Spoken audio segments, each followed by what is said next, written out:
And now in this module, we will be learning how to use this markup and margin for locating the missing information. Okay, well, as we know that markup is the percentage of gross profit on the cost of goods sold, and margin is the percentage of gross profit on the sales. Okay, इन दो बातों को ज़हन में रखिए, and let's look into these few scenarios that I'll be discussing with you in this module. The scenario is that goods are sold at 15% profit on cost. उसने अब यहाँ पर मार्कअप का लफ्ज यूज नहीं किया, उसने स्ट्रेट फॉरवर्ड ऑन कॉस्ट का, and you know it is markup. Okay, the selling price is 34,500. अब ये थोड़ी सी मुश्किल बात आ गई. When the percentage is given on cost, we should have been provided with the amount of cost of goods sold. नहीं provide की, tricky हो गई बात. सेल्स पे परसेंटेज ले नहीं सकते.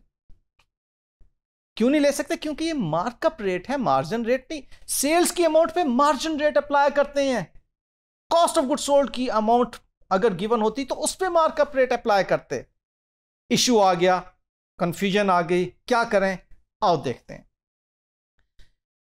ये बात हमें मालूम है कि जी ये मार्कअप रेट है, gross profit on cost of good sold times 100% में आ जाएगा मार्कअप.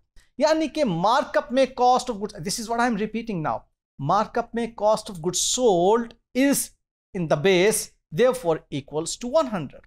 यहां से smartly what we will be doing, we will be constructing a percentage structure. Okay, we will be constructing a percentage structure, and that percentage structure in cost of goods sold or markup is कि cost of goods sold is 100%. अब ये काम आपने पहले करना है. Okay, what you know next in this scenario, that your gross profit rate is 15%. Ab you are smart enough to know that if gross profit is 15% of the cost is 100%, therefore the sales is 115%. because sales में से 100 को less करेंगे तो आपके पास 15 का gross profit आएगा. So definitely the sales amount would be greater than the cost of goods sold if we are having a profit. So this is the percentage structure that we have to construct. Then next step, place the amount in front of the information which is provided. इस पूरे scenario में we were provided with the amount of sales, and that is 34,500. तो that 34,500 को हमने sales के सामने लिख दिया. Okay, what next? अब ये स्मार्टली आपने लर्न करना है. ओके, यहां पे मैं रुक के एक बात आपको पहले कहता हूं. अगर इसको आप अच्छा लर्न करना चाहते हैं तो अपनी previous learning to calculate this type of missing information उसको अनलर्न करें पहले, फिर आपको मजा देगी लर्निंग. अदरवाइज आप कंफ्यूज रहेंगे. This is what I have experienced with so many of my students. इसलिए मैं यहां पर रुक के ये बात आपको कह रहा हूं. Please, again I will say, please unlearn your previous formula. जो भी आपने मैथमेटिकल फॉर्मूला रट्टा लगाए हुए हैं उनको अनलर्न करें. इस लॉजिक को पिक कर लें, सारी जिंदगी के लिए आपके लिए आसानी हो जाएगी. Okay, well, first of all आपने परसेंटेज स्ट्रक्चर कंस्ट्रक्ट किया. सेकंड, जो इंफॉर्मेशन गिवन है उसके सामने उसकी अमाउंट लिख दी. थर्ड, जो इंफॉर्मेशन प्रोवाइडेड है उसको उसकी परसेंटेज से डिवाइड कर दें. ये आपने डिवाइड कर दिया. और what you want to calculate उससे मल्टीप्लाई कर दें. ये आपने मल्टीप्लाई कर दिया तो you get the amount of gross profit. Sales आपके पास हैं, ग्रॉस प्रॉफिट आपके पास हैं, तो next cost of good sold तो आपके पास कैलकुलेट हो जाएंगे. So this is the rule of thumb that I will ask you to learn for calculating this type of working. Number one, base information is always equal to 100. Easy बात है. Okay. Second, जो information provided है आपको scenario में, वो जो absolute form में आपके पास इंफॉर्मेशन है उसको उसकी अपनी परसेंटेज से डिवाइड करना है आपने, विद इट्स ओन परसेंटेज. और मल्टीप्लाई करना है आपने with the percentage of required information. You will get that required information in absolute form.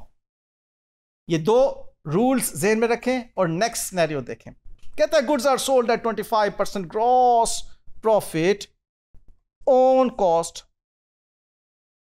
Now the gross profit rate is 25% on cost. Markup है, rightly identified.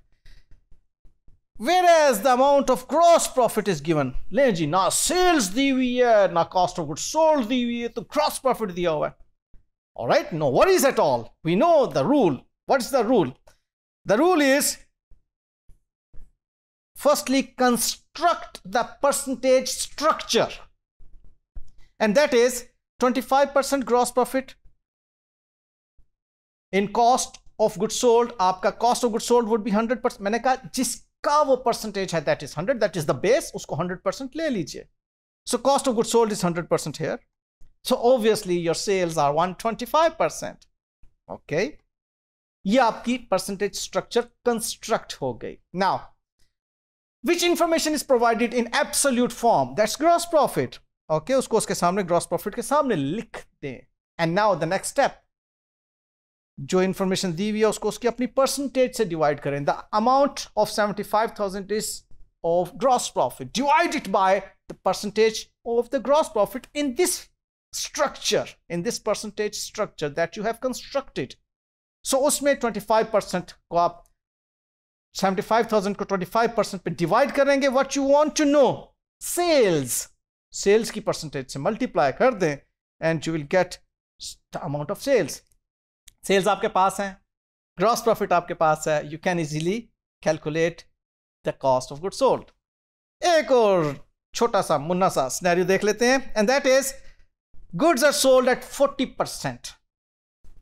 Markup. अब यहां पर उसने लफ्ज यूज कर दिया markup का. And we are smart enough to know कि markup means the percentage of gross profit on cost. Well, if the gross profit is 120,000, again the amount of gross profit is given. Sales नहीं दी हुई, cost of goods sold नहीं दी हुई. क्या करेंगे? Okay, percentage structure construct करें. 40% gross profit के सामने लिखें. Obviously it's markup. तो cost of goods sold should be equal to 100. उसके सामने आपने उसकी percentage लिखी. Sales obviously greater than the cost of goods sold because we have profit here. So 140 की sales हो गई. अब आप देखिए which information is provided in absolute term? The amount of gross profit. उसको divide करें जनाब उसकी अपनी percentage से, उसकी अपनी its own percentage से उसको आप divide करें and multiply करें. What you want to calculate? You want to calculate cost of goods sold over here, and the percentage of cost of goods sold is 100. Multiply it with 100. Obviously the amount that you will get is the amount of cost of goods sold. Okay, so जो learning है आपकी इसमें, that you have learnt very well, alhamdulillah, and that is that first of all you have to construct suitable percentage structure. A. B. Place information given in absolute form in front of that percentage, उसकी अपनी percentage के सामने, and divide the given information, which is the provided information, with its own percentage, and finally multiply the percentage of the required information. You will get the required information. Okay, thank you.